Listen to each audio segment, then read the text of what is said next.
नारायण नारायण। प्रिय भक्तों, मेरे YouTube चैनल हिंदू भक्ति में आपका स्वागत है। आज मैं आपको शरद पूर्णिमा की पूजा विधि बताने जा रही हूँ, जो इस प्रकार है। हिंदू पंचांग के अनुसार हर साल आश्विन माह के शुक्ल पक्ष की पूर्णिमा तिथि को शरद पूर्णिमा मनाई जाती है। शरद पूर्णिमा का दिन हिंदू पंचांग के हिसाब से बहुत शुभ माना गया है। इस दिन भगवान विष्णु की विशेष पूजा की जाती है। मान्यता के अनुसार शरद पूर्णिमा के दिन सच्चे मन से अगर पूजा की जाए तो इसका फल भक्तों को मिलता है। इसके अलावा इस दिन मां लक्ष्मी और चंद्र देव की भी पूजा की जाती है।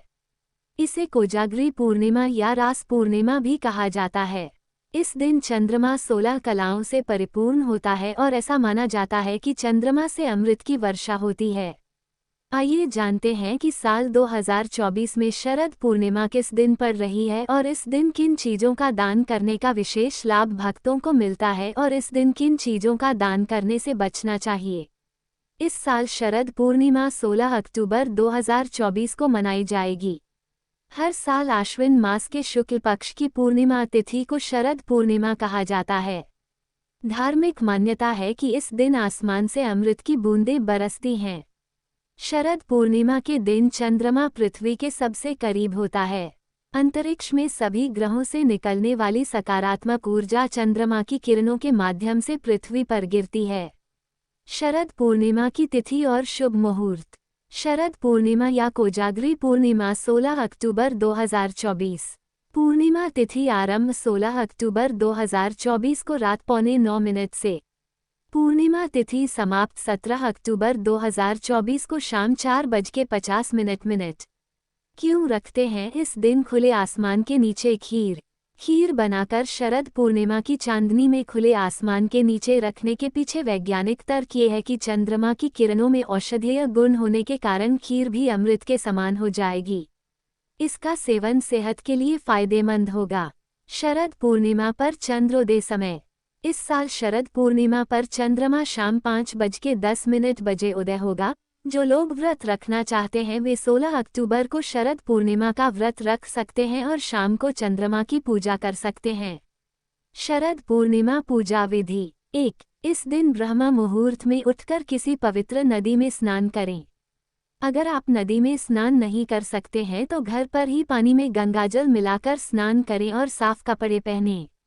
2. अब एक लकड़ी के पाटे या चौकी पर लाल कपड़ा बिछाएं और उसे गंगा जल से पवित्र कर लें। चौकी पर मां लक्ष्मी की प्रतिमा स्थापित करें और लाल चुनरी पहनाएं। 3. इसके बाद लाल फूल, इत्र, नैवेद्य, धूप बत्ती, सुपारी आदि से देवी लक्ष्मी की विधिवत पूजा करें। इसके बाद मां लक्ष्मी के सामने लक्ष्मी चालीसा का पाठ करें। 4. पूजा समाप्त होने के बाद आरती करें। शाम के समय पुनः देवी मां और भगवान विष्णु की पूजा करें और चंद्रमा को अर्घ्य दें। 5. चावल और गाय के दूध की खीर बनाकर चंद्रमा की रोशनी में रखें। आधी रात के समय देवी लक्ष्मी को खीर का भोग लगाएं और प्रसाद के रूप में परिवार के सभी सदस्यों को खिलाएं। शरद पूर्णिमा महत्व। 1. धार्मिक मान्यताओं के अनुसार शरद पूर्णिमा के दिन ही समुद्र मंथन से देवी लक्ष्मी का जन्म हुआ था, इसलिए ये तिथि शुभ भी मानी जाती है। 2. ऐसा माना जाता है कि इस दिन देवी लक्ष्मी पृथ्वी पर विचरण करती हैं और जो लोग रात में जागकर देवी लक्ष्मी की पूजा करते हैं वो उन पर अपनी कृपा बरसाती हैं और उन्हें धन संपत्ति और समृद्धि प्रदान करती हैं। 3. इस दिन चंद्रमा अपनी पूर्ण कला में होता है और चारों चंद्रमाओं की रोशनी पृथ्वी पर फैली होती है। ऐसा लगता है मानो धरती दूधिया रोशनी से नहा उठी हो। ना करें इन चीज़ों का दान। दान पुण्य के लिहाज से शरद पूर्णिमा के दिन को काफ़ी अच्छा माना गया है। कहा जाता है कि इस दिन कुछ चीज़ों का दान करना बहुत शुभ होता है, लेकिन इस दिन कुछ ऐसी चीज़ें भी हैं जिनका दान नहीं करना चाहिए। कहा जाता है कि इस दिन भूलकर भी नमक नहीं दान करना चाहिए। हिंदू धर्म में नमक को नकारात्मक ऊर्जा का प्रतीक माना गया है। ऐसे में इस दिन नमक दान करने से परेशानी का सामना करना पड़ सकता है। इस दिन दही का दान भी नहीं किया जाता है। कहा जाता है कि इस दिन दही दान का काम करना शुभ नहीं होता है। इससे जीवन में तल्खियां और खटास बढ़ती है। शरद पूर्णिमा पर क्या दान करें? शरद पूर्णिमा का दिन एक बेहद शुभ दिन है और इस दिन दान करने की मनाही नहीं है। इस दिन खीर का बहुत महत्व है। इस दिन खुद भी खीर का सेवन करना चाहिए और इसका दान भी करना चाहिए। इसके अलावा इस दिन चावल और गुड़ का भी दान किया जा सकता है। शरद पूर्णिमा पर लक्ष्मी पूजन का महत्व। शरद पूर्णिमा के दिन चंद्रमा के साथ ही लक्ष्मी पूजन को भी बहुत महत्वपूर्ण माना जाता है। धार्मिक मान्यताओं के अनुसार इस दिन माता लक्ष्मी धरती पर आती हैं, इसलिए भक्त विधि विधान से उनकी पूजा करते हैं।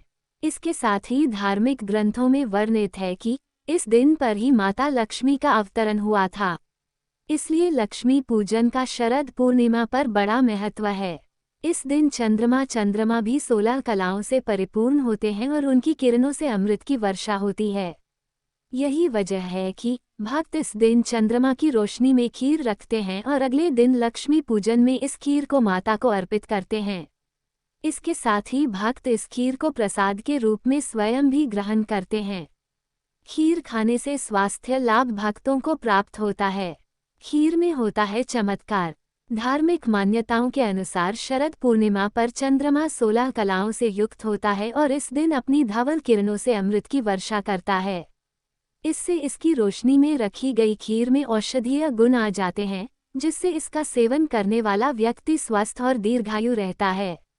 इसलिए इस रात्रि को गाय के दूध की खीर बनाकर चंद्रमा की खुली रोशनी में मलमल के वस्त्र से ढककर रखी जाती है। इस मीठी खीर में चंद्रमा की किरणों से औषधि गुण आ जाते हैं। फिर प्रातः काल इस खीर का प्रसाद के रूप में सेवन किया जाता है। शरद पूर्णिमा पर मंदिरों में खीर का भोग लगाने के बाद श्रद्धालुओं को प्रसाद की रूप में वितरित की जाती है। इन बातों पर विशेष ध्यान दें। शरद पूर्णिमा के दिन भूलकर भी तामसिक भोजन न करें। साथ ही इस दिन लहसुन और प्याज का सेवन भी वर्जित है। इस दिन काले रंग का प्रयोग न करें और काले कपड़े न पहनें। चमकीले सफ़ेद कपड़े पहने तो बेहतर रहेगा। शरद पूर्णिमा पर चंद्रमा की रोशनी में रखी खीर खाने का विशेष महत्व है। शरद पूर्णिमा की रात को चंद्रमा की रोशनी में खीर का भोग लगाने की परंपरा है। ऐसा माना जाता है कि चंद्रमा की किरणों के प्रभाव से खीर का अमृत रस घुल जाता है। खीर को कांच, मिट्टी या चांदी के बर्तन में ही रखें। अन्य धातुओं का प्रयोग न करें। शरद पूर्णिमा के दिन घर में किसी भी तरह का झगड़ा या कलह नहीं होना चाहिए। इससे घर में दरिद्रता आती है। हमें उम्मीद है हमारे द्वारा दी गई जानकारी आपको पसंद आई होगी। अगर आपको ये जानकारी पसंद आई है तो चैनल को सब्सक्राइब, लाइक और शेयर जरूर करें। ऐसे ही व्रत कथा जानकारी के लिए जुड़े रहे मेरे YouTube चैनल हिंदू भक्ति के साथ।